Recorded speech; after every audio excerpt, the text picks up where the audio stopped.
एक एक्टर की emotional depth और दूसरे लोगों की इमोशनल डेप्थ का बीच का ये जो गैप है ना, इस गैप से जो प्रॉब्लम्स एक एक्टर को फेस करनी पड़ती हैं, let's talk about that today. मैं कौन, मैं खामखा, मैं भी आप ही की तरह एक बडिंग एक्टर हूँ। और क्योंकि इन प्रॉब्लम्स ने मुझे इतना परेशान किया है कि इसके बारे में बात करना मुझे एब्सोल्युटली नेसेसरी लग रहा है। तो होता ये है कि हम इतनी स्क्रिप्ट्स पढ़ते हैं, इतने चेहरे पढ़ते हैं कि हमें आदत हो जाती है लोगों को समझने की, उनके वाइज को ढूंढने की।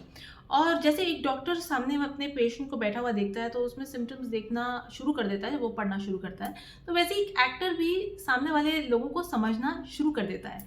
लेकिन प्रॉब्लम ये होती है कि उसे कोई उतना समझ नहीं रहा होता है, उतनी गहराई से समझ नहीं रहा होता है। जितना एक इमोशनल इंसान नेचुरली लॉयल होता है, उतना आम इंसान लॉयल नहीं होता है। तो अक्सर आपको एक ऐसी फीलिंग आती है कि यार जितना मैं करता हूँ, उतना मुझे मिलता नहीं है।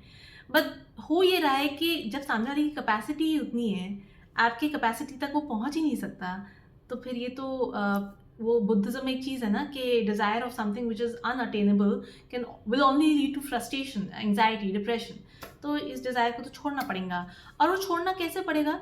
एक एक्टर को समझ में आने लगता है कि उसके लिए सेल्फ अवेयरनेस बहुत इंपॉर्टेंट होती है। अब अगर आपको खुशी वाले रोल में सैड रोल करना है और सैड वाले रोल में खुशी वाला रोल करना है, तो आपको एक डिफरेंट स्टेट ऑफ माइंड अब अटेन करना है। और उसको कैसे अटेन करना है, उसके लिए ज़रूरी है कि जब आप उस स्टेट ऑफ माइंड में थे, तो आप कितने सेल्फ अवेयर थे।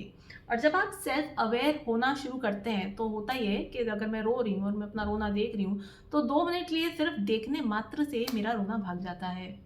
So that's how you detach yourself from emotions. So detachment also becomes a very important part of your learning. So दूसरों से इतना खफा ना हो, खुद को एक gift of self awareness and gift of detachment दें।